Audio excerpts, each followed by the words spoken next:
అయితే లాస్ట్ వీడియోలో కొంచెం డీటెయిల్‌గా ఎళ్ళలేదు. అయితే మాకు తెలిసినంత వరకు డీటెయిల్డ్ రీజన్ ఏంటంటే, మనకి తడబా ఏటూరు నగరంలో కొంచెం Sandy, shallow type soils common అనమాట. అదే గాకుండా న్యూట్రియంట్స్ కూడా ఎక్కువ మనకి టాప్ లేయర్స్ ఆఫ్ సాయిల్‌లో ఎక్కువ అవైలబుల్ ఉన్నాయి. దీనివల్ల చెట్లలో రూట్ సిస్టమ్ డెవలప్ అయ్యేటప్పుడు హారిజాంటల్ గ్రోత్ ఎక్కువైంది. వర్టికల్‌గా మామూలుగా చెట్లకి డీప్‌గా వర్టికల్ గ్రోత్ ఎళ్తది. దీంతోనే దాని బ్యాలెన్స్ మెయింటైన్ అయితది. కానీ ఇక్కడొచ్చేసరికి న్యూట్రియంట్స్ అవైలబిలిటీ ఎక్కువ ఉండడం వల్ల హారిజాంటల్‌గా ఎక్కువ పెరిగిపోయినాయి చెట్లు.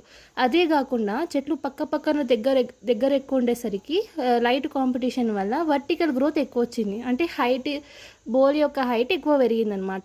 దాంతోని మనకి above ground biomass, below ground biomass unequal ఉండేసరికి ఆల్రెడీ దానికి బ్యాలెన్స్ కరెక్ట్‌గా లేదు.